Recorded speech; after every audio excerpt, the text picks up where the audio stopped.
ఆలోచనలనిచ్చి మంచి కార్యాలు చేసేటట్టుగా మనిషిని తీర్చిదిద్దగలిగినటువంటి భావ ప్రచోదన చెయ్యగలిగినటువంటి బుద్ధి ప్రచోదన శక్తికి దుర్గా అని పేరు. అందుకే కాత్యాయనాయ విద్మహే కన్యకుమారి ధీమహి తన్నో దుర్గి ప్రచోదయాత్ అంటారు. ప్రచోదయాత్ అన్న మాటకు అర్థం ఏమిటంటే మా బుద్ధులను ప్రేరేపించుగాక. ఆమె మన బుద్ధుల్ని ప్రేరేపిస్తుంది. దేని వైపు? దుర్గతి వైపు నుండి తప్పించి సద్గతి వైపుకి నడిపిస్తుంది. పైగా దుర్గ ఎక్కడ ఉంటుందో అక్కడ నిర్భీతి, భయం ఉండదు. అందుకే భయహారిణి అని పేరు. భయాన్ని పోగొట్టగలిగినది దయాసముద్రము. అంతటి కారుణ్యము కలిగినటువంటి తల్లి ఎవరు అంటే దుర్గమ్మ.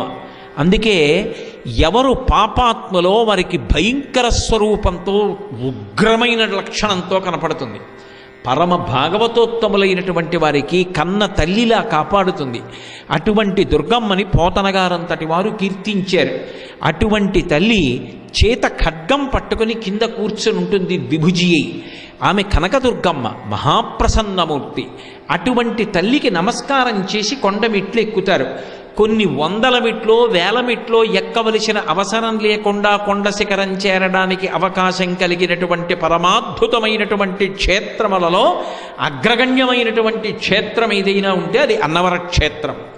ఎందుకంటే నేరెళ్ళమ్మ దర్శనం చేసి కనకదుర్గమ్మ దర్శనం చేసి మెట్లెక్కి ఇక్కడికి రావచ్చు. వచ్చేటప్పుడు వనదుర్గ కనపడుతుంది. వనదుర్గ పరమాద్భుతమైనటువంటి స్వరూపం. నన్ను నమ్మండి, అన్నవర గ్రామంలో నివసించేటటువంటి ప్రజలు మహాదృష్టవంతులు. నేను ఎందుకు ఈ మాట అంటున్నానో తెలుసా? అసలు వనదుర్గా స్వరూపం వనమునందు ప్రతిష్ఠ చేయబడినది కానీ వనమునందున్నది కానీ కనపడడమే కష్టం. అసలు అలా ఉండదు. ఎక్కడైనా వనదుర్గని ప్రతిష్ఠ చెయ్యొచ్చు, కానీ అసలు వనదుర్గా తత్వం గురించి చెప్తూ పెద్దలు ఒక మాట అంటారు. నిజానికి నేను వనదుర్గా అన్న ఒక్క విషయం యొక్క తంత్రం, దాని విశేషాల గురించి చెప్పాలంటే ఎంతో సమయం అవసరం అవుతుంది. కానీ అంత దూరం వెళ్ళలేను కాబట్టి విహంగ వీక్షణంగా వనదుర్గా వైభవాన్ని ప్రస్తావన చేస్తాను. వనదుర్గ హోమం చేస్తూ ఉంటే వాడేటటువంటి మంత్రములు, ఆ శబ్దములు అంత శక్తివంతంగా ఉంటాయి. అందుకే కొన్ని అధ్యాయాలు దాటిన తరువాత 6వ నెల దాటిపోయినటువంటి గర్భిణీ స్త్రీ ఉంటే వినవద్దంటారు. ఆ శబ్దములు అలా ఉంటాయి. అంత గొప్పగా ఉంటుంది వనదుర్గ హోమం. ఆ తల్లి వనమునందు ప్రతిష్ఠింపబడుతుంది, వనమునందు నివాసం ఉంటుంది. ఆవిడకి ఒక విచిత్రమైన లక్షణం. ఆమె ఎందుకు అలా ఉంటుంది? ఆమె భయహారిణి అయి ఉంటుంది. వనదుర్గ ఎక్కడైనా ఉంది అంటే భయం పోయిందని గుర్తు. ఎప్పుడైనా వనదుర్గ దర్శనం చేశాడనుకోండి, వాడిని తరువుకొచ్చేస్తున్నటువంటి ఆపద ఏదైనా ఉంటే ఆవిడ పక్కకి తీసేస్తుంది. వాడు భయపడవలసిన అవసరాన్ని తీసేస్తుంది. వనమునందున్నది అన్న మాటకి 2 అర్థాలు. వనము భయహేతువు, ఒక్కటే గుర్తుపెట్టుకోండి. మనందరం ఊళ్ళో ఉంటాం. అదే నేను మంచి అరణ్యం మధ్యలో ఒక గొప్ప భవనం కట్టి, అయ్యా మీరు ఇళ్ళు అందులో ఉండండి అన్నాను అనుకోండి, నేను ఏమీ మీరు ఇవ్వక్కర్లేదు ఉచితంగా ఉండండి అన్నా ఎవరు వెళ్ళి ఉండరు. ఎందుకు ఉండరు? అమ్మో అది కీకారుణ్యం అండి, అరణ్యంలో ఎక్కడుంటామండి అంటారు. అరణ్యము భయహేతువు. దేని వలన?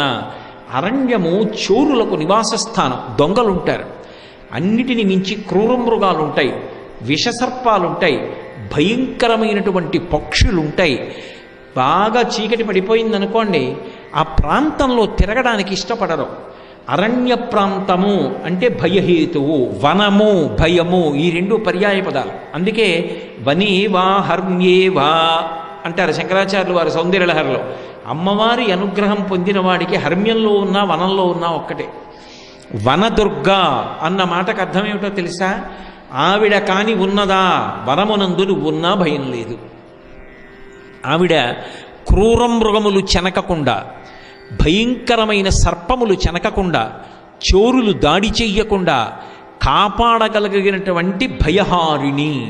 వనదుర్గ ఎక్కడ ఉన్నదో అక్కడ భయమన్న మాటకు తావులేదు. అంత గొప్ప స్వరూపం. వనదుర్గలో పెద్దలు ఒక విశేషం చెప్తారు. అరణ్య ప్రాంతం కానీ ఉన్నా, కొండ ఉన్నా ఆవిడ తిరుగుతుంది అంటారు. నేను అనేక చోట్ల పెద్దల వలన విన్నాను, కొన్ని విశేషాల్లో చదివాను. అనుభవజ్ఞులైనటువంటి విద్వాంసులకు తెలిసి ఉండాలి ఆ అనుభవం. బాగా చీకటి పడిన తరువాత ఇక్కడ కూడా వనదుర్గ ఈ దేవాలయాల చుట్టూ తిరుగుతుంటుంది అంటారు. కాశీపట్టణంలో ఎలా అయితే ఆ తల్లి వారాహి తిరుగుతూ ఉంటుందో, తెల్లవారకట్ట దేవాలయ ప్రవేశం చేస్తుందో, అన్నవర క్షేత్రంలో వనదుర్గ విహారం చేస్తుంది అంటారు. ఆ వనదుర్గకి ఆ పేరు రావడానికి రెండో కారణం ఉంది. వనము అన్న మాటకి పర్యాయ పదం అరణ్యం. వేదాన్ని మూడుగా విభాగం చేస్తారు. చేసినప్పుడు ఒకటి సంహితాభాగము అంటారు, రెండవది బ్రాహ్మణము, మూడవది ఆరణ్యకము అంటారు. ఇందులో సంహితాభాగం అందరూ సాధారణంగా చదువుకుంటారు. సంహితాభాగం దేనికి వాడతారు అంటే ఏదో కామ్యకర్మలు, అంటే నాకు ఇది కలిసి రావాలి, నాకు ఈ కోరిక తీరాలి అని దేవతల్ని ఉద్దేశించి చేసేటటువంటి యజ్ఞంలో సంహితాభాగాన్ని వాడతారు. అదే యజ్ఞక్రతువులో బ్రాహ్మణాన్ని కూడా ఉపయోగిస్తారు. ఇవన్నీ కూడా కామ్యములు తీరి చిట్ట చివరికి దేనికి ప్రయోజనం అవుతాయంటే చిత్తశుద్ధికి కారణమవుతాయి. చిత్తశుద్ధి కలిగిన తరువాత ఆరణ్యకాన్ని పఠిస్తారు. దానికి నిజానికి ఆ పేరు ఎందుకు వచ్చింది అంటే వానప్రస్థ అయిపోయిన తరువాత ఆరణ్యకం జోలికి ఎడతారు అన్నారు. ఎందుకంటే ఇంకా వానప్రస్థు అన్న మాటకు అర్థం ఏంటంటే చాలు, అనుభవించవలసిన సుఖాలు అనుభవించాను, మనవణ్ణి చూసేశాను, ఇంకా ఎందుకు, కాబట్టి నేను ఈ నగరాన్ని విడిచిపెట్టేస్తానని దూరంగా ఉన్నటువంటి అరణ్యంలోకి వెళ్ళిపోయి భార్యతో కలిసి కుటీరం వేసుకుని ఉంటాడు. వేద హృదయము ఏది ఉంటుందో, ఏది జ్ఞానమునకు సంబంధించి ఉంటుందో, ఏది చదువుకున్నంత మాత్రం చేత ఆత్మతత్వము ప్రకాశిస్తుందో దాన్ని అరణ్యంతో కలిపి చెప్తారు. అందుకే బృహదారణ్యకోపనిషత్, చాలా పెద్ద అరణ్యము అనే ఉపనిషత్తుకు ఒక పేరు బృహదారణ్యకోపనిషత్ అని. ఆ అరణ్యము అన్న మాట, వనము అన్న మాట పర్యాయ పదాలు. అందుకే మహావిద్య అని పిలుస్తారు. విద్య, విద్ అంటే తెలుసుకునుట, విద్దన్న ధాతువులోంచే వేదం వచ్చింది. ఏది తెలుసుకున్న తర్వాత ఇక వేరొకటి తెలుసుకోవలసిన అవసరం లేదో, ఏది తెలియడం నీ మోక్షమునకు కారణమవుతుందో అది వేదము, అది ప్రమాణం. అటువంటి వేదము యొక్క సారము ఏది ఉన్నదో అది మహావిద్య. మహావిద్య అన్న మాటకి అర్థం ఏంటంటే మోక్ష విద్య. ఆ విద్య బంధనాలన్నింటినీ కూడా తెంచేస్తుంది. అది సంచితాన్ని ప్రారబ్ధాన్ని కాల్చేస్తుంది. కాల్చేసి ప్రారబ్ధాన్ని అనుభవించక తప్పదు, సంచితం అంతా కాలిపోతుంది. కాబట్టి ఆగామి ఉండదు, ఇక మళ్ళీ జన్మ ఎత్తవలసిన అవసరం ఉండదు. కేవలము ప్రారబ్ధము పూర్తయిపోయే వరకు మాత్రమే ఉంటాడు. విడిచిపెట్టిన బాణాన్ని వెనక్కి తీయడం ఎలా కుదరదో అలా ఈ వచ్చినటువంటి శరీరం కష్టమో సుఖమో పడిపోతుందంతే. తాను సాక్షి మాత్రంగా ఉండి శరీరాన్ని విడిచిపెట్టేసి అద్వైతానుభూతి యందు ఓలలాడి విడుదల పొందుతాడు. ఆ విడుదల పొందేటటువంటి ప్రక్రియకు మోక్షం అంటారు. ఆ మోక్షమునకు కారణమైనటువంటి వేదసారాన్ని ఆరణ్యకం అంటారు. ఆ ఆరణ్యమునకు మరొక పర్యాయ పదము మహావిద్య. ఆ మహావిద్య ఎక్కడ పారాయణ చేస్తారంటే వనదుర్గ ఉంటే పారాయణ చేస్తారు. వనదుర్గ ఉన్న చోట మహావిద్య పారాయణ అవుతూ ఉంటే ఒకసారి వెళ్ళి కూర్చుంటే చాలు, వాడు ధన్యుడు. నేను ఇక్కడ విన్నాను, ఎవరో పిఠాపురం నుంచి ఒక విద్వాంసుడు వస్తూ ఉంటారట. పరమ నియమంతో వారు వనదుర్గ దేవాలయంలో కూర్చుని మహావిద్య పారాయణ చేస్తూ ఉంటారు. అది దొరకమంటే దొరికే అవకాశం కాదు. అన్నవర క్షేత్రవాసులు అదృష్టవంతులు. అటువంటి వనదుర్గని దర్శనం చేసుకోవచ్చు. విశాలమైనటువంటి ముఖమంటపం. ఆవిడ దగ్గరికి వెళ్ళి ఏం అడగక్కర్లేదు, ఓసారి నేల మీద పడిపోతే చాలు. ఆడవాళ్ళైతే నేల మీద కూడా పడక్కర్లేదు, పంచాంగ నమస్కారం చేస్తే చాలు. వక్షస్థలం కానీ తొడల పైభాగం కానీ పొట్ట కింద భాగం నేలకి తగలకూడదు. ఎందుకంటే ఎందులోంచి సృష్టి వస్తోందో, దేని చేత సృష్టి పోషింపబడుతోందో అవి రెండు నేలకి నా ముందు కూడా తగలక్కర్లేదని భగవంతుడంతటి వాడు గౌరవించాడు. అందుకని స్త్రీలు పంచాంగ నమస్కారం, పురుషుడు స్వర్ణదండంలా పడిపోతే చాలు వనదుర్గ దగ్గర, ఆవిడ అనుగ్రహం కలుగుతుంది. అందున విశేషించి ఇది మీరు ఎప్పుడు వింటున్నారు, చైత్రమాసం. చైత్రమాసంలో దుర్గమ్మ తల్లి పట్టు చాలా విశేషంగా ఉంటుంది. అందుకే ఈ 9 రోజులు వసంత నవరాత్రులు అంటారు. నిజానికి ఈ 9 రోజుల్లో ప్రధానంగా ఎవరిని పూజ చేస్తారంటే శారదని పూజ చేసి శారదానుగ్రహం పొందుతారు. ఆ శారద ఒకరు, మహావిద్యాస్వరూపిణి అయినటువంటి వనదుర్గ ఒకరు కాదు. అందున ఇవాళ మంగళవారం. అందుకే నేను కూడా ఇవాళ ఉపన్యాసానికి వచ్చే ముందే కింద కనకదుర్గని వనదుర్గని దర్శనం చేసుకుని నమస్కారం చేసుకుని వేదిక మీదకి వచ్చాను. మంగళవారం ప్రారంభంలో కుజహోర ఉంటుంది. ఏ ప్రమాదం రాకుండా కాపాడగలిగినటువంటి అద్వితీయమైనటువంటి శక్తి స్వరూపం కనకదుర్గ, వనదుర్గ. పోనీ ఏదో 800 మెట్లు ఎక్కిన తర్వాత కనకదుర్గ కనపడుతుంది, తర్వాత 1000 మెట్లు ఎక్కిన తర్వాత వనదుర్గ కనపడుతుందని బెంగ పెట్టుకోవలసిన అవసరం లేదు. అలా కొండ కిందకు వచ్చేటప్పటికే కొండ పాదాల దగ్గర నేరేళ్ళమ్మ దర్శనం, 10 మెట్లు ఎక్కేటప్పటికే కనకదుర్గమ్మ దర్శనం, మరికొద్ది మెట్లు ఎక్కేటప్పటికే వనదుర్గ దర్శనం. ఎంత అద్భుతం! అటువంటి మహావిద్యాపారాయణ వనదుర్గా సన్నిధానంలో చేస్తారు. ఎందుకంటే ఆ తల్లి మహావిద్యాపారాయణ చేత మహాప్రసన్నురాలై సాత్విక, రాజసిక, తామసిక పూజలు అంటారు. అందులో పరమసాత్విక పూజ ఏది అంటే మహావిద్యాపారాయణం చేయడం, అందున వనదుర్గ సమక్షంలో. అందున వనదుర్గని ప్రతిష్ఠ చేయడం వేరు. ఇలా వనంలో కొండ మీద ఒక తల్లి అలా వెలిసి ఉండడం నాకు తెలిసినంత వరకు బహుశः ఈ జిల్లాలు మొత్తం మీద అన్నవర క్షేత్రంలో ఉన్న వనదుర్గ తప్ప ఇంకెక్కడా కనపడదు. అది అన్నవర క్షేత్ర వైభవం. పైగా ప్రతి పౌర్ణమి నాడు కూడా ప్రత్యంగిరా హోమం జరుగుతుంది. దశమహావిద్యల్లో ఒకటైనటువంటి ప్రత్యంగిరా మహాహోమం చేస్తారు. ప్రతి శుక్రవారం నాడు చండీపరదేవతకి హోమం జరుగుతుంది. చెడి కోపనే ఇది చండిహి అని వ్యుత్పత్తి. చండీదేవి ఉగ్రస్వరూపంగా చెప్పబడుతుంది, కానీ గొప్ప ప్రేమ కలిగిన తల్లి. ఏదో పర్వతం మించి కింద పడిపోతోందనుకోండి గంగానది, దాని కింద తల పెట్టలేకపోవచ్చు. అంత మాత్రం చేత అక్కడ ఉగ్రస్వరూపం అంటానా? నేను వెళ్ళి స్నానం చెయ్యగలను కాబట్టి కాశీపట్టణంలో ఉన్నటువంటి గంగ ప్రసన్నంగా ఉందంటానా? అమ్మ పిల్లవాడు తప్పు చేస్తే ఇలా అంటుంది కోపంగా. అమ్మ ఎందుకు కోపంగా ఉంది? పిల్లవాడిని దారిలోకి తీసుకురావడానికి. చండీపరదేవత అంతే. కలియుగంలో అత్యంత శక్తివంతమైన సాధనంగా చెప్పబడేది ఏది అంటే చండీహోమం. అటువంటి చండీహోమం ఒక వనంలో ఒక కొండ మీద జరగడం మరింత గొప్ప విశేషం. అటువంటి చండీహోమం వెనక కనకదుర్గమ్మ, నేరెళ్ళమ్మ ఉండగా ముందు సీతారాములు, సత్యనారాయణుడు, అనంతలక్ష్మీ సమేత అనంతలక్ష్మీ సత్యవతీదేవి ఉండగా మధ్యలో వనదుర్గ దేవాలయంలో చండీహోమం జరిగేటటువంటి అదృష్టం పట్టిన గుడి ఏదైనా ఉంటే అన్నవరం ఒకటే. అది ప్రతి శుక్రవారం నాడు చండీహోమం జరుగుతుంది. ఇటువంటి ప్రదేశంలో చండీహోమానికి యాజమాన్యం తీసుకోవడం, ఇక్కడ చండీహోమం చేసుకోవడం, చండీహోమం చూడడం అంటే ఏం మాటలా? ఎంత అదృష్టం ఉంటే, ఎంత పుణ్యం ఉంటే అంతటి అద్భుతాన్ని అవకాశంగా తీసుకోగలుగుతాడు. పైగా సాధారణంగా ఎక్కడైనా వనదుర్గ దేవాలయం ఉంటే చాలా చిన్న ముఖమంటపం ఉంటుంది, పెద్ద 10 మంది కూడా లోపల పట్టే అవకాశం ఉండదు. కానీ ఒక్క అన్నవర క్షేత్రంలో ఉన్నటువంటి వనదుర్గ దేవాలయానికి ఉన్నటువంటి ముఖమంటపం ఎంత పెద్దది అంటే చండీహోమం జరుగుతుంటే సునాయాసంగా ఒక 200-300 మంది కూర్చోవచ్చు. అంతమంది కూర్చుని చండీహోమం చూడవచ్చు. ఇంతమంది వేదం చదువుకున్నటువంటి పండితులు తిరుగాడుతూ ఉంటారు. అంత గొప్ప క్షేత్రం మహావిద్య పారాయణ. ప్రతి శుక్రవారం రాత్రి కూడా అమ్మవారికి కుంభం పోస్తారు.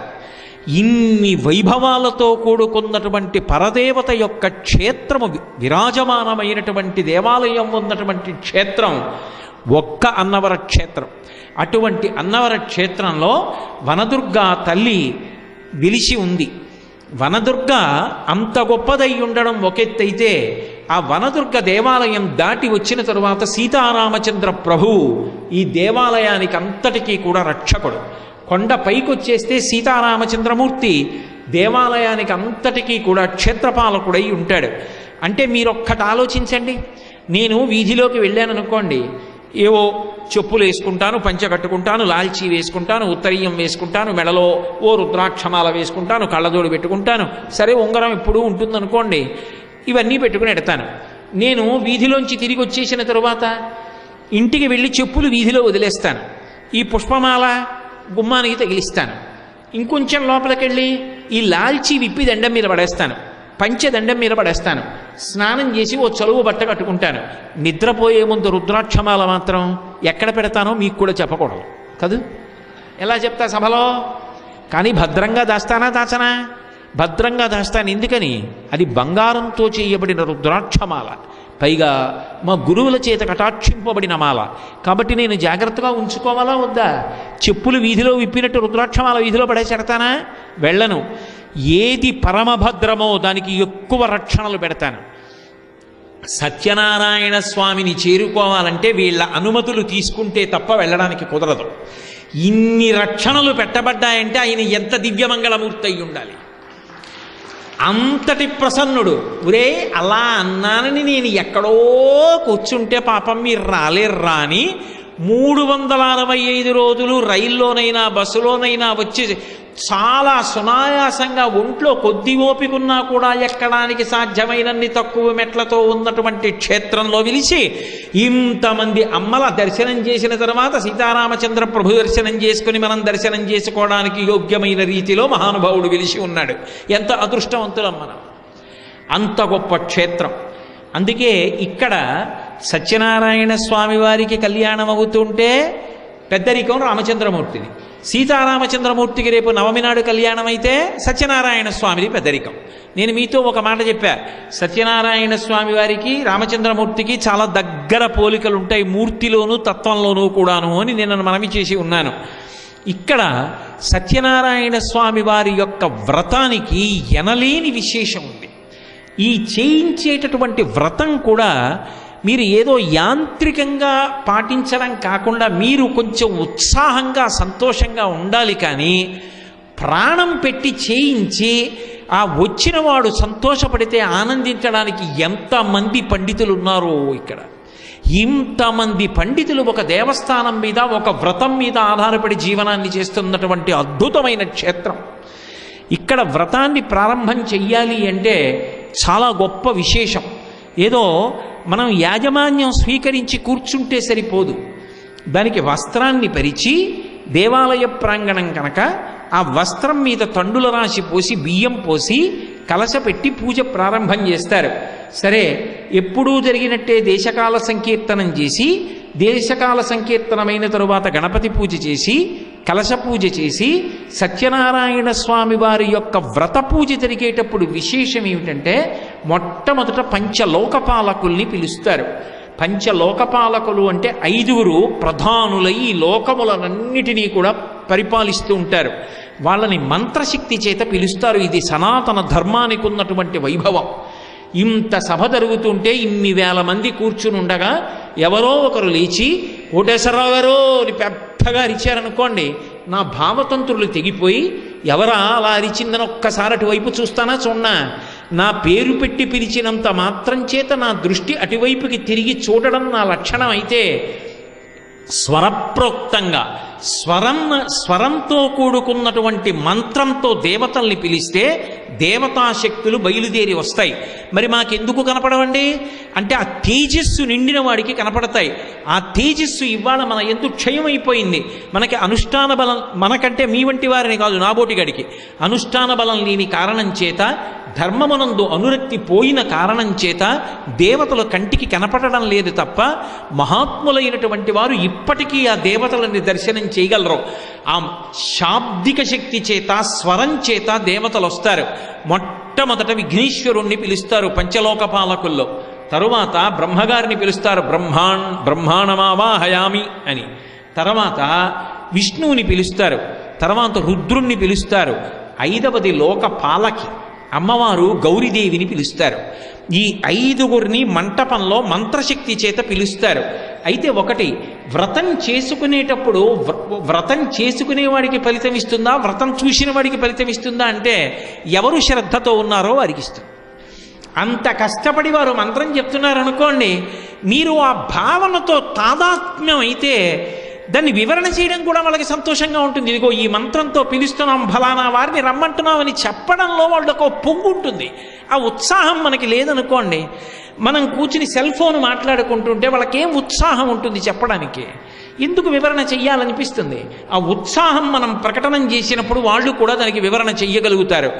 5 లోకపాలకుల్ని పిలుస్తారు. ఈ 5 పిలిచినప్పుడు కూడా ఒక విశేషం ఉంటుంది. మళ్ళీ 5 లోకపాలకుల్ని పిలిచి ఊరుకోవడం కాదు, వాళ్ళు వచ్చేటప్పుడు మామూలుగా రావడం కాదు. సాంగం, సాయుధం, సవాహనం, సపత్ని పుత్ర పరివార సమేతం, వాళ్ళు ఎలా రావాలి? సాంగం సాయుధం, వాళ్ళ ఆయుధాలతో, వాళ్ళ వాహనం మీద, వాళ్ళ భార్యతో, వాళ్ళ పుత్రులతో, వాళ్ళ పరివారంతో బయలుదేరి రావాలి. హే బ్రహ్మగారు రండి అని పిలిస్తే ఆ మంత్రశక్తికి చతుర్ముఖ బ్రహ్మగారు, ఆయన భార్య అయినటువంటి సరస్వతీదేవి, గాయత్రి, సావిత్రి, ఆయన కుమారులు, ఋషిగణములు అందరూ బయలుదేరి హంసవాహనం మీద వచ్చి మంటపంలో కూర్చుంటారు. అప్పుడు భక్తితో ఒక్క నమస్కారం చేసి మీరు ఒక్క పువ్వో అక్షతో సమర్పిస్తే పరమ ప్రీతి చెందుతారు. 5 లోకపాలకులు అంటే ఒక లోకపాలకితో కలిపి 5 మంటపంలో విరాజమానులవుతారు. అయిన తరువాత నవగ్రహాల్ని పిలుస్తారు. అసలు ఆ నవగ్రహాల్ని పిలిచేటటువంటి విధానం సత్యనారాయణ స్వామి వారి వ్రతంలో పరమాద్భుతం. ఎందుచేత అంటే ఎంత కావాలో అంత వ్యాకోచిస్తుంది, ఎంత కావాలో అంత సంకోచిస్తుంది ఆ వ్రతం. దానికి ఆ విశేషం సత్యనారాయణ వ్రతానికి. నేను ఎందుకు చెప్తున్నానంటే పరమ శ్రద్ధ కలిగిన వాడు ఉన్నాడు అనుకోండి, వాడికి వ్రతం చేయించవలసి వచ్చిందనుకోండి, ఎంతైనా పెంచచ్చు దాన్ని. వాడు రమించిపోతూ ఉంటాడు, చేయించేవాడు రమించిపోతూ ఉంటాడు. నేను మీకు ఒక ఉదాహరణ చెప్పాలి అంటే 5 లోకపాలకుల తర్వాత నవగ్రహాలని పిలుస్తారు. నవగ్రహాలంటే ఏవి? సూర్యుడు, అలాగే తూర్పు దిక్కున ఉండేటటువంటి మనకి ఉండేటటువంటి వాళ్ళు సూర్యుడు, అలాగే చంద్రుడు, కుజుడు, బుధుడు, గురుడు, శుక్రుడు, శని, రాహువు, కేతువు. ఈ 9 పిలుస్తారు. ఈ 9 పిలిచేటప్పుడు ఒక విశేషం ఉంటుంది.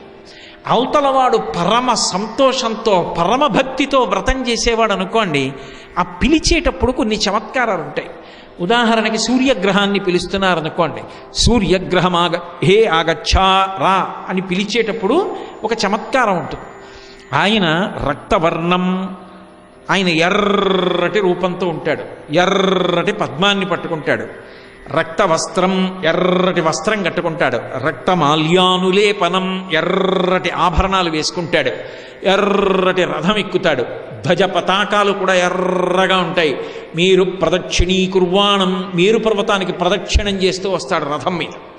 అసలు అది చెప్తున్నప్పుడు మీరు మనసులో ఊహ చేస్తుంటే రోమాంచితమవుతుంది, వెంట్రుకలు నిక్కపొడుచుకుంటాయి నిజంగా. అలా బయలుదేరి వస్తుంటాడు ఆ సూర్యభగవానుడు. ఎవరైనా కాశ్యపస గోత్రంలో పుట్టినటువంటి వాడు, మాఘమాసంలో పుట్టినవాడు, శుక్లపక్షంలో పుట్టినవాడు, సప్తమి తిథినందు పుట్టినవాడు, కళింగ దేశాధిపతిం, కళింగ దేశానికి అధిపతి, సింహరాశికి అధిదేవత. అటువంటి ఓ సూర్యగ్రహమా, నువ్వు పత్ని పుత్ర పరివార సమేతం సాంగం సాయుధం, అంతేకాదు నువ్వు వచ్చేటప్పుడు అధిదేవత ప్రత్యధిదేవత సహిత, నువ్వు వచ్చి అక్కడ కూర్చుంటే నీతో పాటు అధిదేవత ప్రత్యధిదేవత రావాలి. సూర్యుడికి అధిదేవత అగ్నిహోత్రం, ప్రత్యధిదేవత రుద్రుడు, వాళ్ళు కూడా వచ్చి కూర్చోవాలి. ఎవరు ఎటువైపు కూర్చోవాలి చెప్తుంటే మీరు అక్కడ ఒక్క అక్షత వక్క పెట్టి నమస్కారం చేస్తుంటే, క్షతం అంటే నడుము విరిగిపోవడం, అక్షత అంటే నడుము విరగనిది. ఆ ఉత్సాహం ఉన్నవాడు ఉన్నాడు అనుకోండి, ఆయన ఏ రాశికి చెందినవాడు, ఏ నక్షత్రంలో పుట్టాడు, ఎప్పుడు పుట్టాడు, ఏ రాజ్యాన్ని పరిపాలిస్తూ ఉంటాడు, రథం ఎలా ఉంటుంది, పతాకం ఎలా ఉంటుంది, ఆయన వేసుకునే మాలలు ఏ రంగులో ఉంటాయి, ఎటువంటి ఆభరణాలు పెట్టుకుంటాడు, ఎటువంటి వస్త్రాలు కట్టుకుంటాడు, ఆయన ఏ దేశాన్ని పరిపాలన చేస్తూ ఉంటాడు, ఎప్పుడు పుట్టాడు, ఎలా వస్తాడు, ప్రదక్షిణంగా వస్తాడా అప్రదక్షిణంగా వస్తాడా, ఇవన్నీ చెప్తుంటే మీరు నమ్మండి. సత్యనారాయణ వ్రతం చేస్తుంటే లోకపాలకుల్ని నవగ్రహాల్ని పిలుస్తుంటే ఒళ్ళు రోమాంచితమైపోయి ఏదో చెవులలో ఒక అద్భుతమైనటువంటి శబ్దం వినపడుతుంది. వాళ్ళు వాహనం ఎక్కొచ్చేస్తున్నట్టుగా, వాళ్ళు వచ్చి తిన్నగా విమానాలన్నీ విమానాశ్రయాల్లో దిగిపోయినట్టు వాళ్ళ వాహనాల మీద వచ్చి ఆ మంటపంలోకి దిగుతారు. అంటే నీ ఎదురుగుండా ఉన్న మంటపంలో ఇప్పుడు పంచలోకపాలకులు ఉన్నారు, నవగ్రహాలు వచ్చి కూర్చుంటాయి. ఎలా? అధిదేవత ప్రత్యధిదేవతలతో వచ్చి కూర్చుంటారు. మంటపము ఎంత శోభస్కరమైపోతోంది. ఇది అయిపోయిన తరువాత అష్టదిక్పాలకుల్ని పిలుస్తారు. 8 దిక్కులకు 8 పరిపాలన చేస్తుంటారు. తూర్పు దిక్కుకు ఇంద్రుడు, ఆగ్నేయానికి అగ్నిహోత్రుడు, దక్షిణానికి యమధర్మరాజు, నైరుతికి నిరుతి, పశ్చిమానికి వరుణుడు, వాయవ్యానికి వాయువు, అలాగే ఉత్తరానికి కుబేరుడు, ఈశాన్యానికి ఈశానుడు. ఈ 8 పిలుస్తారు. ఆ యనమండుగురు 8 దిక్కుల యొక్క అధిపతులు వచ్చి వాళ్ళ యొక్క పత్ని పుత్ర పరివార సమేతంగా వచ్చి మంటపంలోకి ప్రవేశిస్తారు. ఇంతమంది వచ్చి కూర్చుంటారు. ఇప్పుడు చక్రవర్తి రావాలి. ఎవరు చక్రవర్తి? వీరవెంకట సత్యనారాయణుడు మహానుభావుడు. ఆయన మధ్యలోకి వచ్చి ఆ మంటపంలో ప్రతిమా రూపంలో కూర్చుంటాడు. నువ్వు పారవస్యం పొందాలి. ఆ మంత్రశక్తి చేత ఇంతమంది దేవతలు వచ్చి నీ ఎదురుగుండా ఉన్న మంటపంలో కూర్చున్నారు. ఒక్క క్షణం భక్తితో ఇలా నమస్కరించగలిగితే చాలు, జన్మధన్యం అయిపోతుందంతే. మనం పడవలసిన శ్రమ లేదు. బ్రాహ్మణులు వాళ్ళు కష్టపడి చదువుకున్నటువంటి వేదమంత్రాన్ని అన్వయం చేస్తారు. సంతోషంతో నిలబడగలిగితే చాలు, అది సాగుతుందని నేను ఎందుకన్నానో తెలుసా? చేసేవాడికి శ్రద్ధాభక్తులు ఉన్నాయనుకోండి, ఒక్కొక్క గ్రహాన్ని ఒక్కొక్క లోకపాలకుడిని పిలిచినప్పుడు మళ్ళీ ఆ లోకపాలకుడి యొక్క ఆశీర్వచనం చెప్తారు. మంత్రంతో చెప్పి నీకు బ్రహ్మ యొక్క అనుగ్రహము కలుగుగాక, విష్ణువు యొక్క అనుగ్రహము కలుగుగాక, నీకు శివానుగ్రహము కలుగుగాక, గౌరీ అనుగ్రహము కలుగుగాక, గణపతి అనుగ్రహము కలుగుగాక. ఒకవేళ ఏలినాటి శనిలో ఉన్నాడు, శనీశ్వర గ్రహము యొక్క ప్రీతిని నీవు పొందెదవుగాక అని శనిగ్రహము యొక్క అనుగ్రహాన్ని పొందుతున్నావని బ్రాహ్మణి మండలంతా మంత్రోచ్చాటన చేసి అక్షతలు వేసి ఆ యజమానికి ఆశీర్వచనం చేస్తారు. ఇన్ని గ్రహములు, ఇన్ని లోకపాలకులు, ఇంతమంది దిక్పాలుల యొక్క అనుగ్రహాన్ని అందిస్తారు. అంటే నిజానికి తేజోవంతుడైన వ్యక్తి ఇతని తేజస్సు నిలబెట్టాలి. ఇతని వలన దేశానికి మహోపకారం జరగాలనుకున్న వ్యక్తిని కాపాడుకోవాలంటే అతనితో సత్యనారాయణ వ్రతం చేయించడమే. సత్యనారాయణ వ్రతం చేయించి ఒక్కొక్క గ్రహాన్ని వచ్చినప్పుడు ఆయనతో అక్షతలు వేయించి ఆశీర్వచనం చేశారా, వాడికి మీరు అంగరక్ష కట్టేసినట్టే. అంత గొప్పది సత్యనారాయణ వ్రతం. స్వామివారు వచ్చి కూర్చుంటారు. మధ్యలో కూర్చున్న తర్వాత అథాంగ పూజ చేయిస్తారు. అథాంగ పూజ అనేటటువంటిది మీకు ఎదురుగుండా ఇచ్చినటువంటిది ఓ చిన్న ముద్రిక కావచ్చు, కానీ మీరు పట్టుకోవలసినది ముద్రికని కాదు. వాళ్ళు ఒక్కొక్క మంత్రం చెప్తుంటే, ఒక్కొక్క అంగం చెప్తుంటే మీకు కళ్ళల్లో కనపడాలి. ఎదురుగుండా ఇలా అక్షతలు వేస్తూ ఉంటారు. ఇలా వేస్తే భిక్ష, ఇలా వేస్తే పితృదేవతలకి, ఇలా వేస్తే పూజ. గుండెలకి కనపడేటట్టుగా ఉత్తరీయం ఒక్కటే కప్పుకుని బనీను కానీ చొక్కా కానీ లేకుండా పురుషుడు కూర్చోవాలి. వికచ్చ అనుత్తరీయశ్చ నగ్నశ్చ అవస్త్రయేవచ. గోచి పోసి పంచ కట్టుకోవాలి. అలా రాదంటే కనీసం గూడ కట్టుకోవాలి. ఇంత గొప్ప వ్రతం చేసి ఫలితాన్ని పొందాలి అనుకుంటే మనం కొన్ని నియమాలు పాటించాలి. ఎంతో గొప్ప శస్త్రచికిత్సా నిపుణుడైనటువంటి ఒక గొప్ప వైద్యుడు ఒక చిన్న గోరు చుట్టు కొయ్యాలి అంటే ఒక ఆకుపచ్చటి బట్టలు వేసుకుని లోపలికెళ్ళి కోస్తాడు. ఆ బట్టలు వేసుకోకపోతే ఆ వైద్యుడు కొయ్యలేడా? కొయ్యగలడు. అయినా సరే ఎందుకు వేసుకుంటున్నాడు? ఒక క్రమశిక్షణ, దాని యందు ఒక దీక్ష. ఒక పోలీస్ కానిస్టేబుల్ ఎప్పుడు యూనిఫామ్ వేసుకుని ఎందుకు నిలబడుతున్నాడు? తన కర్తవ్యత నిష్ఠ. రోహిణీ కార్తీ కానివ్వండి, ఎండ మండిపోతూ ఉండనివ్వండి, పాదాలు నల్లటి బూట్లలో మగ్గిపోతూ ఉండనివ్వండి, పైన పెట్టుకున్న టోపీలో తల ఉడికిపోతూ ఉండనివ్వండి, ఇంతమందికి ప్రమాదం లేకుండా నేను నిలబడి రక్షిస్తున్నానన్న తృప్తి అతనికి ఆ బట్టలోంచి వస్తోంది, రంగులోంచి వస్తోంది. ఆ క్రమశిక్షణ వేదం విధించినప్పుడు మనం వస్త్రధారణలో కూడా పాటించాలి. చక్కగా అటువంటి బట్ట కట్టుకుని వచ్చి కూర్చుని వ్రతం చేసుకోవాలి. అలా కూర్చుని వ్రతం చేస్తే అథాంగ పూజ చెప్తారు. ఆ స్వామిని కింద నుంచి పైకి చూడమంటారు. పాదౌ పూజయామి, గుల్భౌ పూజయామి, ఏదో అలా పైకి రావడం మొదలవుతుంది.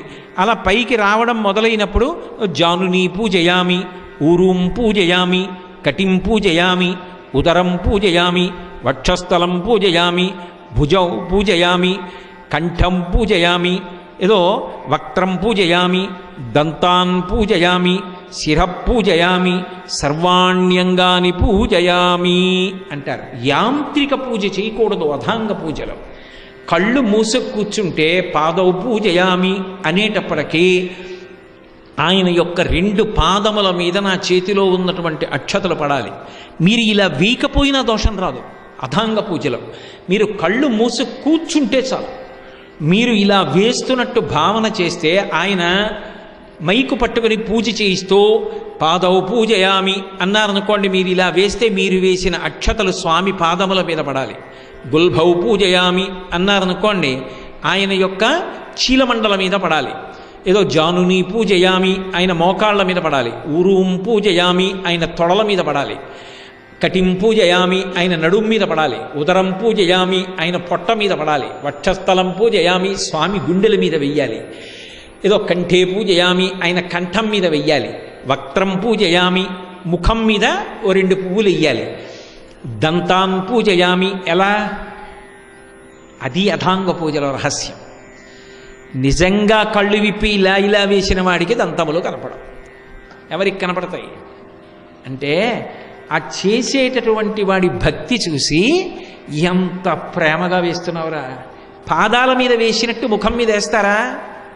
పాదాల మీద ఇలా వేస్తాను, ఆయన ముఖం మీద వేసేటప్పుడు లేచి నిలబడి గబుక్కుని ఏ కంట్లో తగులుతుందో, స్వామికి ఇబ్బంది కలుగుతుందేమో అని మెల్లిగా 2 జాజి పువ్వులు లాంటి తేలికైన పువ్వులు తీసుకుని ఆయన నుదుటికి తగల్చి ముక్కు మించి జారిపోయేటట్టుగా వేశాను అనుకోండి. వక్త్రం పూజ, వక్త్రం అంటే సంస్కృతంలో నోరు ముఖం 2 కూడా. అలా వేస్తే ఆయన ఏం చేస్తాడు, ఎంత ప్రేమ చూసావా, అనంతలక్ష్మీ సత్యవతీదేవి ఎంత భక్తో వీడికి అని ఇలా నవ్వుతాడు. ఇలా చిన్న నవ్వు నవ్వితే పళ్ళు కనపడతాయి. అప్పుడు స్వామి నీ దంతాల మీద కూడా వేస్తున్నాను, అదొక్క జాజి పువ్వు పళ్ళ మీద వేశాడు, అది అభాంగ పూజ. అంతేగాని ఆయన చదివి నేను వేసి రెండిటి మధ్య సమన్వయం లేకపోతే ఇంకెక్కడి పూజ? అది ఎవరికి వారికి పరీక్ష అధాంగ పూజ. అసలు ఆ అధాంగ పూజ దగ్గరికి వచ్చేటప్పటికీ పరవశించిపోవాలి. అబ్బా నా అదృష్టం, ఇంతమంది మధ్యలోకి చక్రవర్తి ప్రవేశించాడు. చక్రవర్తి ప్రవేశించిన తరువాత అందుకే నేను చెప్పా కావాలంటే దాన్ని ఇంకా పెంచచ్చని. ఆ సత్యనారాయణ స్వామి విరాజమానుడయ్యాడనుకోండి, యజమాని భార్యతో లేచి నిలబడతాడు, వేదమంత్రాలు ఘోష చేస్తారు, మహానుభావుడి గురించి వేదంలో పన్నాలు చెప్తారు. వచ్చి కూర్చున్నాడు, తర్వాత యజమాని కూర్చుని పూజ మొదలెడతాడు. పొద్దున్న మొదలు పెడితే రాత్రి వరకు చేయొచ్చు సత్యనారాయణ వ్రతం. అంత సమయం కానీ శరీరానికి ఓపిక కానీ లేకపోతే అరగంటలో కూడా చేసుకోవచ్చు సత్యనారాయణ వ్రతం. ఎలా చేసినా భక్తి ప్రధానం. కాబట్టి చక్కగా ఆ అథాంగ పూజ చేసిన తరువాత స్వామికి షోడశోపచారములు చేసి, మిగిలిన దేవతలకి షోడశోపచారములు చేసి, ఆయనకి నైవేద్యాదులు నీరాజన మంత్రపుష్పాలు చేస్తారు. ఇవన్నీ చేసేటప్పుడు పరమ భక్తితో ఒక్కొక్క ఉపచారం చేసేటప్పుడు ఇంతమంది నా ఎదురుగుండా ఉన్నారన్న భావనతో, ఏదో ఆవాహయామి కూర్చున్నాడు, ఆసనం సమర్పయామి, ఓ మంచి సింహాసనాన్ని మనసులో తలుచుకోవాలి. ఓ 3 రోజులు ప్రవచనానికి నాకే వేశారే ఇంత మంచి కుర్చీ, ఆయనే వచ్చి కూర్చుంటానంటే కనీసం మనసులో ఊహించలేమా ఒక బంగారు సింహాసనం? ఆ సింహాసనం వేసి పాదపీఠం వేసి నేను నా భార్య కలిసి స్వామివారు అమ్మవారు వచ్చి కూర్చుంటుంటే గబగబా వెళ్ళి పాదపీఠాలు పక్కకి తీసేస్తే ఠీవిగా స్వామివారు వచ్చి కూర్చుని అమ్మవారు కూర్చుంటే అమ్మా పాదం పెట్టుకోండి అని ఇద్దరికీ పాదపీఠాలు జరిపితే ఆయన ఠీవిగా ఇలా కుడిపాదం తీసి ఇలా పాదపీఠం మీద పెడితే తల్లి ఇలా ఒక పాదం పెడితే నేను ఇలా చూసి జాలిగా స్వామి 2వ పాదం కూడా పెట్టండి అంటే అప్పుడు ఏకన్యంచదక్షమం మమ పరంచ ఆకుంచ పాదాంబుజం మధ్యే విష్టర పుండరీకమభయం విన్యస్య హస్తాంబుజం త్వాం పశ్యేమ దిశేదుషీం ప్రతికళం కారుణ్య కులంకష స్పారాపంగతరంగమంబ మధురం ముగ్ధం ముఖం బిభ్రతీం అంటారు. ఇలా కాలు కిందకి మడిచి ఉన్నటువంటి కాలు తీసి 2వ పాదం కూడా ఇలా పీఠం మీద పెడితే ఆ 2 పాదములు కనపడుతుంటే సంతోషంతో పాదముల మీద నీళ్లు పోసి ఉత్తరీయంతో తుడిచి హస్తయోహో అర్ఘ్యం సమర్పయామి అంటే పోతన గారు అంటారు, కదలిన బాహుపద క్రమమున రవము సూపెడి నూపు రములవాణి అంటారు. ఆయన చేతులకు పెట్టుకున్న బంగారు కంకణములు కనకన కనకణం అనేటట్టుగా ఇలా చెయ్యి చాపితే ఆ చేతి మీద నీళ్లు పోసి స్వామి స్వామి నేను తుడుస్తాను ఉండండి ఎడంచెయ్యి కింద పెట్టి కుడి చేత్తో చెయ్యి తుడిచి ఎంత అదృష్టం అని ఉత్తరీయం తీసి మానసికంగా ఆయన చెయ్యి తుడిస్తే ఒక్కొక్క ఉపచారాన్ని మనసక్కడ పెట్టి చెయ్యాలి. మనం మంత్రం చదవాలా ఏమన్నానా, పూజా ద్రవ్యాలు కూడా దేవస్థానం ఇస్తుంది. ఇది అయిపోయింది అది అయిపోయిందన్న భావన లేదు. అక్షత ఒక్కటి ఉంటే చాలు అన్నీ అందులోకి వచ్చేస్తాయి. మనసు అక్కడ నిలబెట్టి చక్కగా ఉపచారాలు చేసి ఆ వ్రతంలో పూజని పూర్తి చేసి స్వామికి ఇచ్చేటటువంటి ప్రసాదం బహుశ్రేష్టం. అసలు ఇప్పటికీ లోకంలో ఒక మాట అంటూ ఉంటారు, సత్యనారాయణ స్వామి వారి ప్రసాదం ఇంట్లో ఎంత వండినా అన్నవరంలో వండినట్టు రాదండి అంటారు. దానికి ఆ పేరుంది. అన్నవరంలో వండినటువంటి ప్రసాదం ఘమఘమలాడుతూ ఆ తావరాకులు విప్పుతుంటే ఒక్కొక్కసారి వ్రతం చేయించే పురోహితులు అంటుంటారు, గబుక్కు నోట్లో వేసుకోకండి నైవేద్యం పెట్టాలంటారు. కన్నతల్లి బిడ్డని రా రా భోజనానికి పిలిస్తే ఎలా ఉంటుందో దాని సువాసనలు అలా ఉంటాయి. అటువంటి పదార్థాన్ని వాళ్లే వండి చక్కగా తెచ్చి ఆకులో పెట్టి ఇస్తే ప్రత్యక్షంగా యజమాని ఇన్ని ఉపచారములు చేసి వ్రతం చేసుకోవడానికి అవకాశం ఉన్నటువంటి అద్భుతమైన క్షేత్రము అన్నవరం ఒక్కటే. అన్ని మంటపాల్లో ఎక్కడ కూర్చోవాలంటే అక్కడ ఎవరి యొక్క స్తోమతని బట్టి వాళ్ళు కూర్చుని వ్రతం చేసుకోవచ్చు. ఏదీ లేకపోతే అక్కడ కూర్చుని మానసికంగా చేసేయచ్చు. ఒకడు చేస్తుంటే కళ్ళు మూసుకుని నేను మానసికంగా చేసేస్తే అందుతుంది పరమేశ్వరుడికి. కాబట్టి చక్కగా వ్రత విధానాన్ని అవలంబించి స్వామికి నివేదన చేసి నీరాజన మంత్రపుష్పాలు ఇచ్చిన తరువాత వ్రత కథ చెప్తారు. ప్రతి దానికి కూడా వ్రతానికి కల్పము అని ఒకటి ఉంటుంది. కల్పము అన్న మాటకు అర్థం ఏంటంటే ఋషిప్రోక్తము అని. ఏదో వరలక్ష్మీ వ్రతకల్పము, గణేశ వ్రతకల్పము, సత్యనారాయణ వ్రతకల్పము. కల్పము అంటే ఇది ఋషి దర్శించి ఇచ్చాడు, ఇది ఇలా చెయ్యాలి అని చెప్తున్నాడు. దీనిలో ఈ కథలే చెప్పాలని ఋషి చెప్తున్నాడు. కాబట్టి ఈ కథలే చెప్పు, ఇలాగే వ్రతం చేసుకో, నువ్వు అనుగ్రహాన్ని పొందుతావు అని ఋషి మనకి చెప్తున్నాడు. ఋషి ఎలా చెప్పాడో అలాగే చెయ్యాలి. నాకు ప్రశ్నాపత్రం ఇచ్చి ఓ 10 ప్రశ్నలు ఇచ్చి ఇందులో ఏ 5ంటికైనా జవాబులు వ్రాయండి అన్నారనుకోండి, ఈ 10 ఏమంత పెద్ద ప్రశ్నలండి, నాకు ఎంతకన్నా మంచి ప్రశ్నలు వచ్చని నేను ఏవో రాశాను అనుకోండి, 0 వేస్తారు. ఇందులో ఇచ్చినవే రాయాలి. కల్పం అంటే అంతే, ఋషి ఎలా చెప్పాడో అలా చెయ్యి, నీ అభ్యున్నతికి కారణము. సూక్తము అని ఒక మాట, సూక్తం చాలా బాగా చెప్పబడినది, అది చెప్తే చాలు. శ్రీ సూక్తం, భూసూక్తం, నీలా సూక్తం, మంజు సూక్తం, రుద్ర సూక్తం, పురుష సూక్తం, నారాయణ సూక్తం, వాటిల్లాగే ఇది కూడా కల్పం. ఋషి చెప్పాడు అలా చెయ్యి, దాన్ని నువ్వు ఇంకేమీ ఆలోచించవలసిన అవసరం లేదు. ఇప్పుడు నువ్వు పూజ పూర్తయిన తర్వాత భక్తి శ్రద్ధలతో కథ వినాలి. ఏమంటే ఇన్ని మాటలు విన్నా ఆ కథేనా? మేము వ్రతాలు చేసి చేసి పెళ్లి చేసుకున్నప్పుడు చేసాం, ఉపనయనానికి చేసాం, గృహప్రవేశానికి చేసాం, ప్రతి పౌర్ణమికి చేస్తాం, ప్రతి ఏకాదశికి చేస్తాం, నదీ తీరంలో చేస్తాం, దేవాలయంలో చేస్తాం, అన్నవరం వస్తే చేస్తాం, ఇంటికెడితే చేస్తాం, మాకే వచ్చేసింది. ఆ కథ అప్పచెప్పగలను. ఆ కథే అంటే కొంచెం యాంత్రికంగా ఉంటుంది, ఇంకో కథ చెప్పుకోకూడదండి. కాదు, ఆ కథే విను. ఎందుకు వినాలి ఆ కథ అంటే? బాహ్య కథ కాదు, అందులో ఒక అద్భుతం ఉంది. నువ్వు ఎంత ఆలోచించగలిగితే నీ జీవితాన్ని సంస్కరించుకోగలిగిన అన్ని రహస్యాలు అందులోంచి పైకి పెళ్ళుబుకుతాయి. బావి తవ్వేవాడు భూమిని తవ్వుతూ వెళ్ళగా బండ అడ్డుపడితే బదలగొట్టినప్పుడు అందులోంచి జల పైకి తన్నినట్టు ఆ కథ గురించి ఆలోచన చేస్తే చేస్తే చేస్తే ఎన్ని ఆధ్యాత్మిక రహస్యాలు అందులోంచి బయటికి వస్తాయి. అందుకే కథని జాగ్రత్తగా వినండి అంటారు. ఆ కథాక్షతలు అని, ఆ కథ విన్నప్పుడు వాడి విడిచిపెట్టిన అక్షతలు ఏమున్నాయో అదే బుద్ధిని మరల్చి పరిష్కారం అందించగలిగినటువంటి ప్రసాదంగా అంతా అయిపోయిన తరువాత తలన ధరిస్తారు. అంత గొప్ప వ్రతం. ఆ వ్రతం చివర చెప్పబడేటటువంటి కథ ఏమిటి, ఆ కథ ఎన్ని అధ్యాయాలుగా ఉంది, అసలు సత్యనారాయణ స్వామి వారి కథ ఎందు దాగి ఉన్నటువంటి అద్భుతమైన ఆధ్యాత్మిక రహస్యాలు ఏమిటి, ఎందుకు ఆ వ్రతం చేసుకుని కథ విన్నంత మాత్రం చేత వ్యక్తి పరిణతి పొందుతాడు, ఈ విశేషాలన్నింటినీ మళ్ళీ రేపు సాయంకాలం 6:30 మనం కలుసుకున్నప్పుడు నా చేత సత్యనారాయణ స్వామి ఎంత పలికిస్తే అంతా పలికించి ధన్యులమవుదాం. కాబట్టి రేపు మళ్ళీ సాయంకాలం 6:30 కలుసుకుందాం. మంగళాశాసనపరై మదాచార్య పురోగమై సర్వైశ్చ పూర్వైరాచార్యై సత్కృతాయాస్తు మంగళం. మంగళం కోసలేంద్రాయ మహనీయ గుణాత్మనే చక్రవర్తి తనూజాయ సర్వభౌమాయ మంగళం. ఉమాకాంతాయ కాంతాయ కామితార్థప్రదాయినే శ్రీగిరీశాయ దేవాయ మలినాథాయ మంగళం. సర్వం శ్రీ ఉమామహేశ్వర పరబ్రహ్మార్పణమస్తు. స్వస్తి.